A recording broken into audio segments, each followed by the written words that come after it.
Yovvoyi kelin. Muallif Nabijon Hoshimov. 15-bob. Turing, sud kelyapti.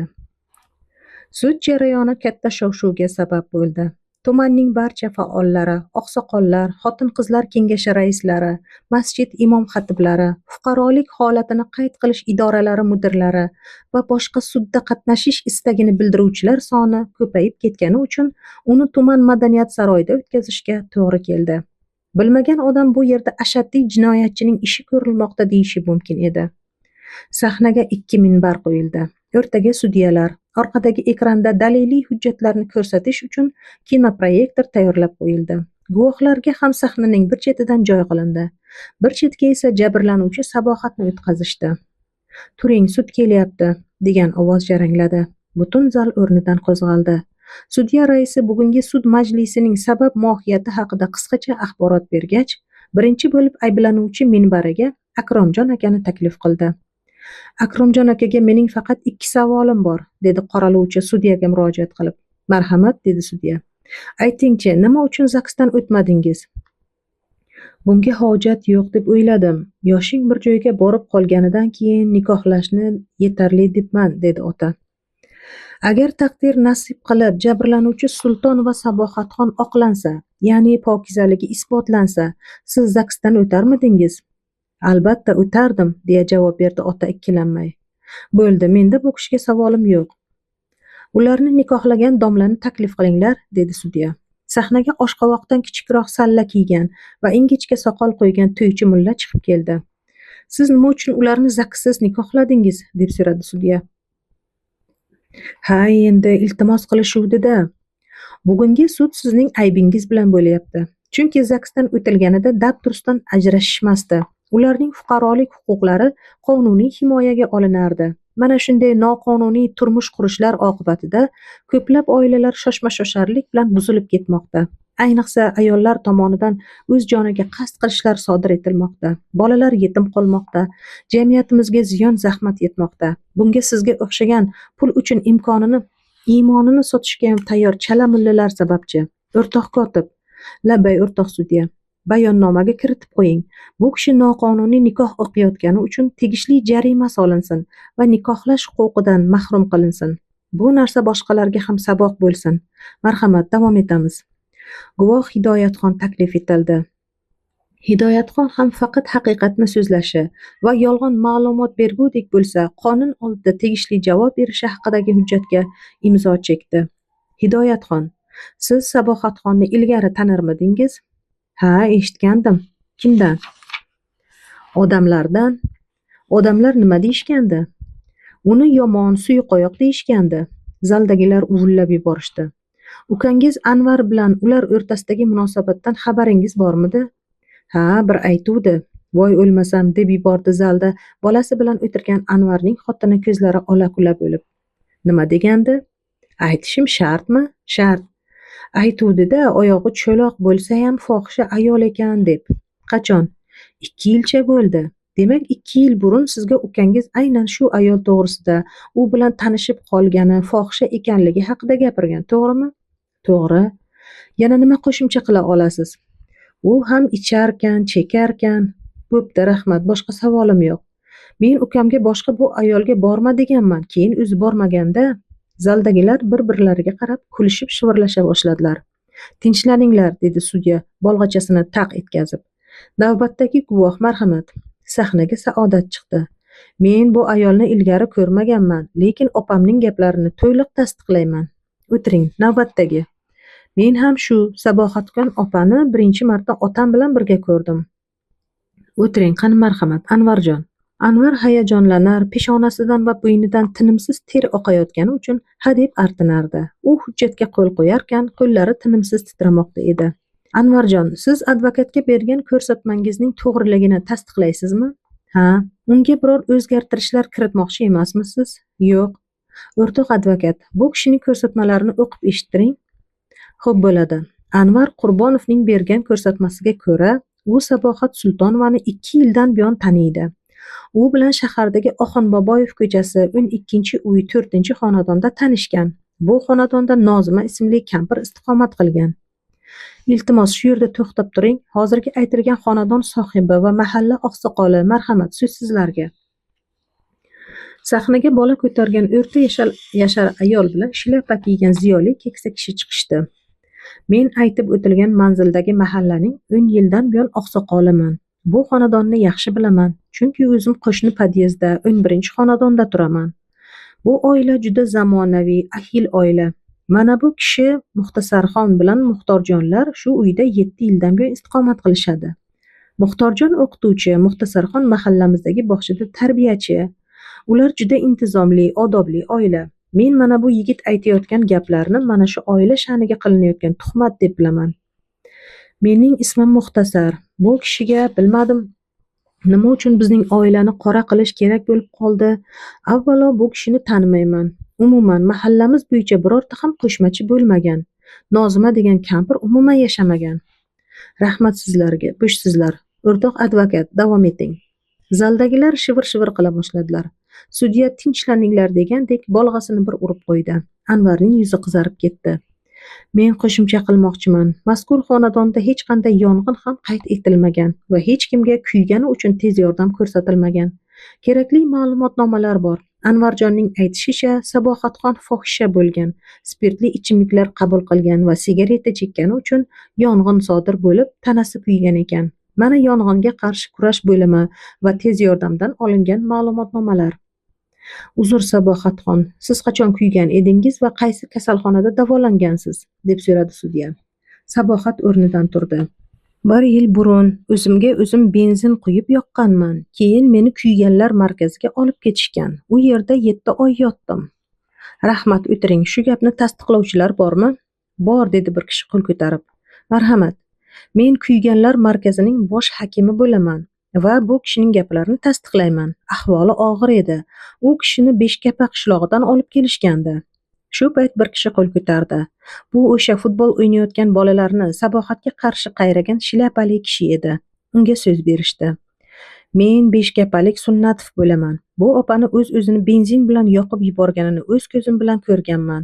Bu kishini daydi deb o'ylaganim uchun avvalo uzr so'rayman. Militsiya xodimlari meni bu kishining o'z-o'zini yoqib yuborganiga sababchi deb shubhaga borishdi. 1 oy kamerada o'tirib so'roq savol berdim. Keyin jamoat tartibini buzganim uchun jarima to'ladim. Uzr, kiyimlari juda ro'dapoy edi-da. Rahmat, o'tiring. Kechirasiz, o'rtoq sudya. Men guvohlik bersam bo'ladimi? Dedi shu payt tuman ichki ishlar bo'limi boshlig'i Ishoq Islomovich. U fuqaro kiyimida edi. Ha, marhamat. Avvalo o'zingizni tanishtiring. Chunki bu kiyimda ko'pchilikning ko'ziga juda xudob ko'rinyapsiz, dedi sudya kulib. Uni taniydiganlar ham qo'shilishib kulishib olishdi. Guvoh bir talay hujjatlarni olib kelib, advokat qo'liga tutqazdi va unga proyektor bilan ko'rsatasiz deb qo'ydi. Men tuman ichki ishlar bo'limi boshlig'i Isoq Islomovich Madomarov bo'laman. Lekin bu yerga xizmat bilan emas, balki oddiy guvoh sifatida keldim. Sabohat Sultonovaning shaxsini yaxshi bilaman, chunki xizmat yuzasidan bu kishining hayotini ko'p o'rganishga to'g'ri kelgan. Bu kishi 4 yil davomida qidiruvda bo'lgan, avtohalokatga uchragan deb o'ylagandik. Xudoga shukr omon ekanlar, lekin achchiq qismatga bardosh bera olmay o'z-o'zlarini yoqib yuborganlaridan keyin biz bu kishining shaxsini aniqlash jarayonida uning sabablarini ham aniqladik. Ma'lum bo'lishicha, bu kishi Beshkapa qishlog'iga Mansur ismli yigitga turmushga chiqqanidan so'ng 1 hafta o'tgach, uni bizda narkomanlar hisobida turadigan Shohaydarov Sarvar ismli yigit Chortoq tog'lariga olib qochib ketgan ekan. So'ngra bu kishini g'orga yolg'iz tashlab, o'zi Rossiyaga ketib, Polsha chegarasida narkotik bilan qo'lga olinib, Kaliningrad turmasiga uzoq muddatga qamalgan. Lekin 1 yildan so'ng turmadan qochgan va u hozir qidiruvda. Zaldagilar hayron qolib uvullab yuborishdi. Akromjon aka boshini chayqaganicha o'tirar, Anvar esa go'yo tizzasigacha yerga kirib bo'lgandi. Guvoh tomog'ini ohista qirib oldi-da, yana so'zida davom etdi.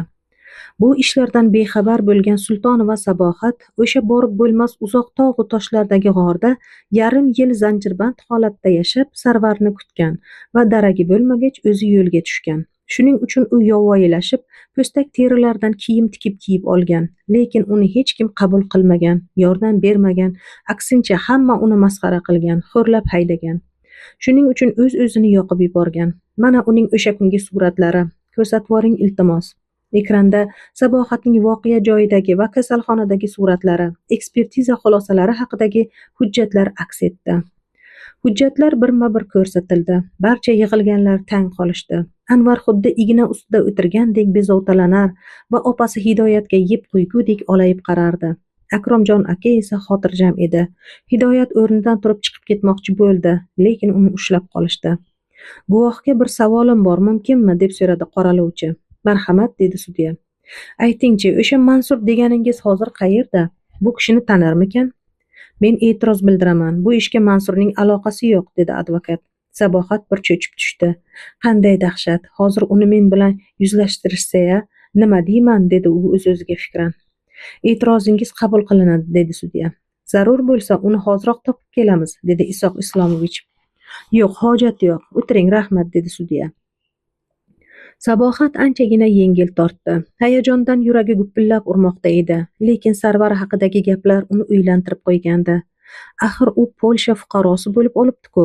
Nahotki bilishmagan bo'lishsa? Sumkachasining yon cho'ntagini ochib ko'rdi. Unda sohibning bejirim tashrif qog'ozi turardi. Qiziq, u Nusratni chindan ham davolarmikan? Qanday qilib?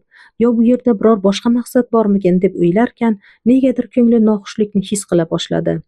U sihatgohda dam olib yurgan kezlari gazetada bir shov-shuvli maqolani o'qigan va uni dam oluvchi ayollar bilan muhokama qilishgandi. Maqolada Buxoro viloyatida qo'lga olingan odamlarning ichki organlarini xorijga sotish bilan shug'ullanadigan bir jinoyatchi haqida so'z borardi.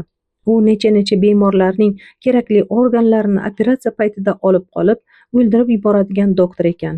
Sabohat shular haqida esladi-yu, eti o'shdi. Sarvar bilan oxirgi uchrashganlari, uning atayin qochirma qilib aytgan iltimosini esga oldi. O'shanda Sarvar nega mendan ko'zini olib qochdi ekan? Bu yerda biror gap yo'qmikin? Kim biladi u hozir nima ishlar qilyapti? Hey, biznesing qurib ketsin sening, dedi ayol o'zicha va negadir tashrif qog'ozini olib parcha-parcha qilib tashlagisi keldi. Yana guvohlik beruvchilar bormi? Deb so'radi sudya. Sabohat beixtiyor ohista qo'lini ko'tardi. O'z-o'zingizga guvohlik bermoqchimisiz? Yo'q, dedi Sabohat va janob sohibning tashrif qog'ozini uzatdi. Isoq Islomovich qog'ozning u yoq bu yog'ini ag'darib ko'rdi-da, uni sudyaga eltib berdi. Xo'sh, bu kim? Guvoh. Xorij fuqarosi Sohib Xotami, Polsha, Rossiya va Qozog'iston qo'shma korxonalarining menejeri. Telefon, faks va hokazo. Xo'p, bu kishini guvoh demoqchimisiz? Ha, bu o'sha meni o'g'irlab ketgan Sarvar Shohaydarov bo'ladi. Zaldagilar hayratdan o'rinlaridan turib ketishdi. Akromjon aka esa angrayib qoldi. Nima? Bu anavi Nusratni olib ketgan mehmonni aytyaptimi? Nahotki, deb yubordi Isoq Islomovich. Kuzatuvchi sifatida o'tirgan prokuror Said Akbarov ham hayajondan o'rnidan turib ketdi. Isoq Islomovich, unga zudlik bilan qo'ng'iroq qilib ovozini yozib olish kerak. Ha, lekin buni qachon? Tinchlaninglar, dedi sudya bolg'asini taq etkazib. Asosiy ishdan chetlashmaylik. Har kim o'z vazifasini bajaraversin. Hozir esa sud, uni yakunlashimiz kerak.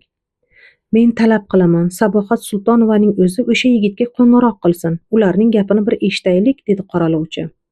Ma'qul, dedi sudya. Uzr, o'rtoqlar, dedi prokuror o'rnidan turib. Mana shu suhbatni ham bir yo'la yozib olsak, bu juda ham muhim. Mayli, ruxsat, diktofonlaring qayerda? Hozir olib kelishadi, dedi Isoq Islomovich va ratsiya bilan bog'landi. Navbatchi eshitadi. Zudlik bilan jinoyat qidiruv bo'limi boshlig'i Usmonov yozib olish vositalari va texnikalari bilan sud zaliga yetib kelsin. Bajariladi, o'rtoq boshliq. Xo'p, mayli, ungacha, dedi sudya. Biz Anvar Qurbonov bilan gaplashib tursak. Marhamat, Javlonbek. Minbarga Anvar qizarib, ko'tarib chiqib keldi. U terlab pishib ketgandi. Ro'molcha bilan to'xtovsiz yuz-ko'zini, bo'yinlarini artardi. Javlonbekka yuzlandi. Demak, sizning ko'rsatmangiz bo'yicha 2 yil burun, ya'ni Sabohat tog'i toshda yurganida tanishgansiz, shundaymi? Zaldagilar deb yuborishdi. Anvar miq etmadi. Davom etamiz. 1 yil burun esa, ya'ni Sabohat kuyganlar markazida yotganida u bilan bir to'shakda bo'lgansiz, to'g'rimi? Anvar endi chiday olmadi. Boshini qimirlatib, minbarni go'yo mushtlab, izg'alay boshladi. Yo'q, bo'lmaganman. Hammasi yolg'on. Meni kechiringlar.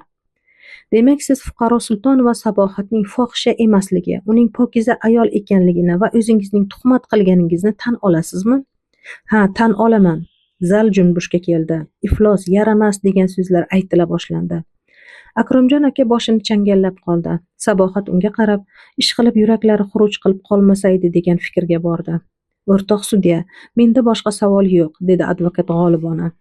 Menda savol bor, mumkinmi, dedi qoralovchi. Marhamat. O'rtoq Qurbonov, siz hozirgina bir pokiza ayolga tuhmat uyushtirganingizni tan oldingiz. Bunda qanday maqsadni ko'zlagan edingiz? Otamni bu ayolga uylanishiga qarshi edim xolos. Bu tuhmatni o'zingiz o'ylab topdingizmi yo sizga birov yordam berdimi? Opam, Hidoyat. Hoy o'lgur, qachon men senga shunaqa dedim? Deb yubordi Hidoyat shallaqalik bilan. Jim, sizga ham hali navbat keladi, dedi sudya. Hidoyatning dami ichiga tushib ketdi. Shu mahal ichki ishlar xodimlari kirib kelishdi va telefonga eshituvchi apparatlarini moslashdi. Zaldagilar ham eshitsin, dedi sudya.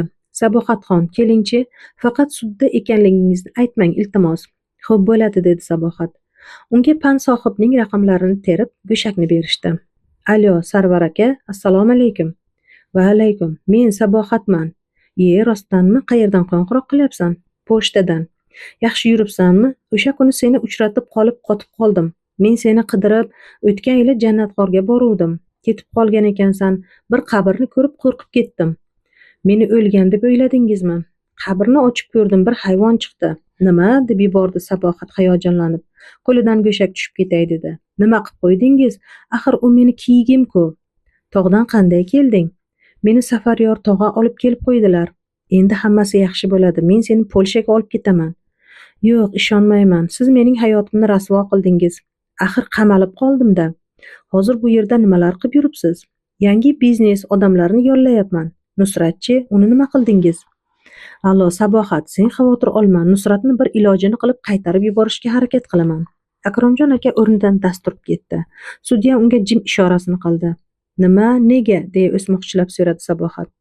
Bizning ishxona shunaqa konslagerga o'xshab qattiq qo'riqlanadi. Bu yerda hech kim qaytib ketolmaydi, lekin men sening iltimosingni albatta bajaraman. Yana qanaqa ishlarni boshladingiz? Meni qamoqdan chiqarib olganlardan katta qarzdorman. Ularning aytganini qilmasam bo'lmaydi. Anavi tillalaringizni olib keting, menga kerak emas. Bo'pti, yanagi haftaga boraman. Hammasini tushuntirib beraman, xo'pmi? Xo'p, mayli, hozircha xayr. Sabohat go'shakni ohista qo'ydi. Zalda hamon jimlik hukmron edi. Kimdir qarsak chalib yubordi. Qolganlar qo'shilishib Sabohatni g'alaba bilan qutlashdi. Yana guvohlik beruvchilar bormi? Deb so'radi sudya jiddiy. Agar yo'q bo'lsa, sud maslahatga kirib ketadi. So'ngra hukm e'lon qilinadi. Zalda g'ala-g'ovur boshlandi. Kimlardir joyidan qo'zg'aldi. Sud maslahatchilari kengashga kirib ketishgach, Akromjon aka ohista minbar oldiga keldi. O'rtoqlar, bir daqiqaga iltimos. Men avvalo vaqtlaringni ayamay, mana shu bugungi sud zalida ishtirok etayotganlaring uchun sizlarga ming rahmat demoqchiman. Sud albatta adolatli hukm chiqaradi. Bir narsaga amin bo'ldimki, dedi chuqur tin olib. Men uyimda farzand emas, ilon o'stirgan ekanman. Sizlarning guvohligingizda bir gapni ochiq aytib qo'ymoqchiman. Arzimagan merosni deb bir pokiza ayolni qora otliq qilishga, mening ya'ni otasining yuziga oyoq bosishga qodir bo'lgan mana bu iflos o'g'limdan kechdim. Zalga suv quygandek jimlik cho'kdi. Anvar, dedi u o'g'liga qarata, sen boshqa uyimga qadam bosa ko'rma. O'lsam ham kelma. Senga hech qanaqa meros ham yo'q. Qolgan qizlarimga kelsak, Hidoyat, Saodat, Sharofat, sizlar Anvarning boshiga yetdinglar, o'g'limdan ayirdinglar. Shuning uchun sizlardan rozi emasman. Sizlarga ham hech qanaqa meros yo'q. Agar uyimga kelmoqchi bo'lsanglar, marhamat. Farzand sifatida otangizni ko'rgani kelishingiz mumkin. Lekin har xil bo'lmag'ur fisqi fasod gap olib keladigan bo'lsanglar, sizlarning ham keraklaring yo'q. Sabohatxon, men ko'pchilik oldida sizdan uzr so'rayman. Mendek miyasi ayniganini kechiring. Menga yana bir imkoniyat bering, iltimos. Siz bilan shu bugunoq zaksdan o'tishga, qaytadan nikoh o'qitishga, qolgan umrimni sizga bag'ishlashga tayyorman. Taloq uchun uzr so'rayman. Bu ish bo'lmadi deb hisoblang. Piqillab yig'layotgan Anvarning xotini va otaning qizlaridan tashqari hamma o'rnidan turib qarsak chalib yuborishdi. Yashang otaxon, kelinni qo'ldan chiqarmang degan ovozlar yangradi. Sabohat esa uyalib yer chizardi, lekin uni bir uy qattiq bezovta qilmoqda edi. Afsus, Anvarni xafa qilishdi. Nusrat ish qilib sog'-omon qaytib kelarmikin? Iflos Sarvar, agar u Nusratni olib kelmasa, tillasi-yu pullarini bermayman. Ha, aytmoqchi, axir ular Akromjon akanikida qolib ketibdi-ku. Endi qanday olaman? Sabohat, siz ham biror narsa deng, otaxonni kechiring endi, dedi tuman xotin-qizlar kengashining raisasi Manzuraxon. Kechiring endi degan iltimosli ovozlar tutib ketdi. Sabohat o'rnidan turib ko'pchilikka qulluq qildi va xud ishorasini qildi. Yana qarsak yangradi. Bu paytda esa sud va maslahatchilari bilan kirib kelishdi. Turinglar, sud kelyapti degan ovoz jarangladi. Hammayoq suv quygandek jim bo'ldi. Nima balo, bu yer sudmi yo teatr sahnasimi? Bu yerda qarsak chalinmaydi, dedi sudya ajablanib. Biz Akromjon aka bilan Sabohatni yarashtirib qo'ydik, dedi raisa ayol. Yo'g'e, 10 daqiqa ichida-ya, dedi sudya hazil qilib. Unda tabriklayman, deb u ham qarsak chalib yubordi. Boshqalar ham qo'shildi. Xo'p, yaxshi, endi hukmni e'lon qilaman. Shundan so'ng sudya hukmni e'lon qildi. Arizachi Sultonova Sabohat Akbarovnaning arizasi inobatga olinib, ayblanuvchi Qurbonov Anvar Akromjonovich aybdor deb topildi. U tuhmat qilganlikda va sudga yolg'on ko'rsatma berganlikda ayblanib, 3 yil muddatga ozodlikdan mahrum qilindi. Opasi Hidoyat esa 3 oy muddatga ozodlikdan mahrum qilinib, yana 10 minimal ish haqi hisobida jarima solindi. Saodat va Sharofatlarga ham sudga yolg'on ko'rsatma berganliklari uchun, Mulla To'ychiga esa zakkisiz nikoh o'qigani uchun tegishli ma'muriy jarimalar belgilandi. Aybdorlar sudga e'tiroz bildirishdi. Akromjon aka boshini changallab o'tirar, sudyaning har bir hukmidagi gapi uning yuragiga nish kabi sanchilmoqda edi. Ochiq sud nihoyasiga yetdi. Soqchilar Anvarni olib keta boshlashdi. Ayollarning qiy-chuvi, yig'i-sig'isi boshlandi. Meni kechiring ota, yoshlik qilib qo'ydim, kechiring, deya qichqirdi Anvar yig'lamsirab. Mahalla oqsoqoli va Ergash ismli do'stlaridan biri otaning yelkasiga qo'llarini qo'yib hamdardlik bildirishdi. Buyam bir ko'rgilikda, dedi Ergash. Nima balo bu? O'g'illarimning biri narkoman, biri muttaham, qizlarim bo'lsa tuhmatchi. Endi ko'zlari ochiladi. Birovning taqdirini hasb ushlab bo'lmasligini tushunib yetishadi. Bu yog'i yaxshi bo'ladi, kuyinmang, dedi mahalla oqsoqoli. Sabohatga bir nima deyish kerak. U bechora umidvor bo'lib o'tiribdi axir. Akromjon aka shundagina ro'parasida o'tirgan, hayotining bir qismiga aylanib qolgan, lekin uning ustidan o'zining noto'g'ri ish qilib qo'yganini, shunday bo'lsa-da, sudda mardonavor yengib chiqqan jasur ayol Sabohatga ko'zi tushdi. U dunyodagi eng pokiza va bokira ayol ekaniga yana bir bor tan berdi. Taqdir uning boshiga yana bir sinoatni soldi.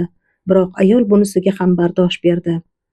Men hozir jome masjidimizning imomiga borib, undan yo'l so'rab uyingizga o'tib boraman. Siz Sabohatni olib keting, Manzura, deya mahalla tuman xotin-qizlar kengashi raisasiga murojaat qildi. Raisa labbay deya yetib keldi. Sabohatni olib Akromjon akanikiga boringlar. Yana mahalladan 3-4 ayol birga boringlar, xo'pmi? Xo'p bo'ladi. Jamoatchilikning aralashuvi bilan ana shunday arazlagan kelinni yana uyga olib ketildi. So'ngra zaksdan ham o'tishdi. Qayta nikoh o'qitilib, 3 taloqni bekor qilishga yo'l topilib, musulmonlar idorasining fatvosi olindi.